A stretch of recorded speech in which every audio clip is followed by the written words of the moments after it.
Istanbul میں پاکستان اور افغان طالبان کے مذاکرات کا تیسرا راؤنڈ ہوا۔ تیسرے دن مذاکرات 18 گھنٹے تک جاری رہے۔ لائق الرحمان ہمیں اس حوالے سے اپڈیٹ کریں گے۔ لائق بتائیے گا۔ جی سائن، تیسرے دن استنبول میں پاکستان اور افغان طالبان کے درمیان تیسرا راؤنڈ ہوا، 18 گھنٹے تک جاری رہا۔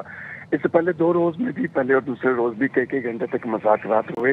تیسرا روز جو 18 گھنٹوں کے دوران افغان طالبان کے وفد کی طرف سے بار بار پاکستان کے اس مطالبے پر کہ خوارج اور دہشت گردوں کے خلاف مصدقہ اور یقینی کارروائیاں کی جانی چاہیے، ان کو منطقی اور جائز مطالبے سے اتفاق کیا گیا، لیکن یہ دیکھا گیا کہ میزبانوں کی موجودگی میں بھی افغان وفد نے اس مرکزی مسئلے کو تسلیم تو کیا، لیکن جب بھی وہ کابل سے رابطہ کرتے تو ان کو اس حوالے سے جو ہدایات ملتی، اس کے بعد طالبان کے وفد کا موقف تبدیل ہوتا رہا۔ اور یہ بھی دیکھا گیا کہ مذاکرات کے دوران کابل سے ملنے والے غیر منطقی اور غیر حقیقی مشورے بات چیت کے بے نتیجہ رہنے کے ذمہ دار رہے ہیں۔ ابھی تک جو بھی مذاکرات آگے نہیں بڑھ سکے یا نتیجہ خیز نہیں ہو سکے، اس میں بنیادی وجہ کابل سے ملنے والے غیر منطقی اور غیر حقیقی مشورے ہیں۔ تاہم پاکستان اور میزبان انتہائی مدبرانہ اور سنجیدہ طریقے سے اب بھی ان پیچیدہ معاملات کو حل کرنا چاہتے ہیں اور کوششیں کی جا رہی ہیں۔ ایک آخری کوشش جاری ہے کہ کسی بھی طریقے سے اس مسئلے پر کوئی پیش رفت ہو سکے، لیکن دیکھا جا رہا ہے کہ طالبان کی ہر درمی کسی طرح اس معاملے کو منطق اور بات چیت سے حل کرنے کی طرف نہیں لے جا رہی، اور ایک آخری دور کی جانب ابھی بڑھا جا رہا ہے اور کوشش کی جا رہی ہے کہ مذاکرات کا جو استنبول میں گزشتہ 3 روز سلسلہ رہا اور آج چوتھے روز بھی ایک آخری کوشش کی جا رہی ہے، اس کو نتیجہ خیز بنایا جا سکے۔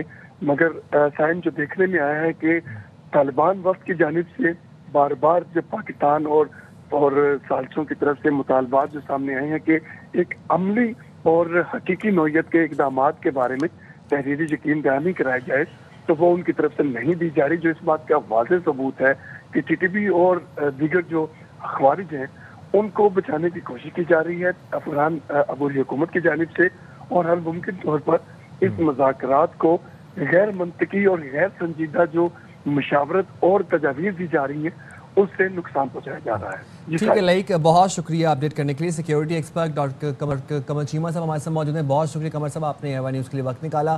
ڈاکٹر قمر صاحب، کل ہم نے دیکھا کہ افغان طالبان رجیم اور پاکستان کے بیچ میں مذاکرات کا دور ہوا، 13 گھنٹے طویل دور تھا، بغیر نتیجہ ختم ہوا۔ آج کا دور 18 گھنٹے طویل تھا، متعدد بار افغان طالبان جو وفد تھا وہ پاکستان کے خوارج، ٹی ٹی پی اور دہشت گردوں کے خلاف مصدقہ اور یقینی کارروائی کے منطقی اور جائز مطالبے سے اتفاق کرنے سے گریز کر رہا تھا، تحریری جو معاہدہ تھا اس سے گریز کر رہے تھے، کترا رہے تھے۔ What are they trying to achieve?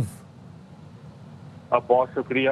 دیکھیے، پہلی بات تو یہ ہے کہ کسی بھی ملک کے لیے جو سب سے امپورٹنٹ چیز ہوتی ہے وہ امن ہے، اور اگر امن حاصل کرنے کے لیے آپ کو کچھ بھی کرنا پڑے تو کرنا چاہیے۔ اور میں سمجھتا ہوں کہ جو میزبان ممالک ترکی اور قطر ہیں انہوں نے بہت کوشش کی کہ امن جو ہے اس کو موقع دیا جائے، اور اب سارے کی ساری ذمہ داری افغان طالبان کے اوپر ہے کہ کیا وہ دہشت گرد جماعتوں کو اہمیت دینا چاہتے ہیں یا عالم اسلام کے ان تمام ممالک کو اہمیت دینا چاہتے ہیں جو افغانستان کو ایک نیا موقع دینا چاہتے ہیں کہ وہ باقی ممالک کے ساتھ آنریبلی جو ہے وہ کو ایگزسٹ کر سکیں۔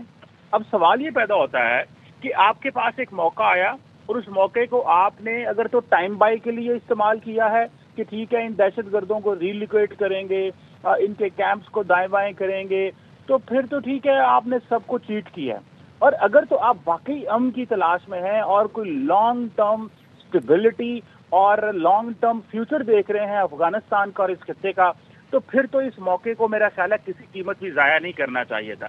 اب یہاں پہ میزبان بھی پریشان ہے، اب یہاں پہ دنیا جس نے ہمیں موقع دیا وہ بھی پریشان ہے، اور میں سمجھتا ہوں کہ افغان طالبان کے پاس بہت اچھا موقع ہے۔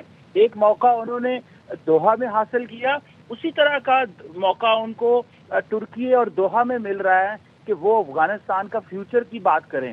وہ یہ جو لاکھوں کروڑوں، دیکھیں آج بھی ورلڈ فوڈ پروگرام یہ کہتا ہے کہ آدھی سے زیادہ آبادی کے پاس کھانے کو نہیں ہے افغانستان میں۔ تو اگر ورلڈ فوڈ پروگرام کو یہ پتا ہے تو کیا افغان طالبان کو نہیں پتا کہ ان کے لوگ کھانے کو نہیں ہے؟ تو کیوں وہ راستہ اڈاپٹ کر رہے ہیں جو افغان عوام کے لیے مشکل ہے؟ وہ کیوں وہ راستہ چوز کر رہے ہیں جس سے وہاں پہ لوگوں کے لیے مشکلات پیدا ہوں گی؟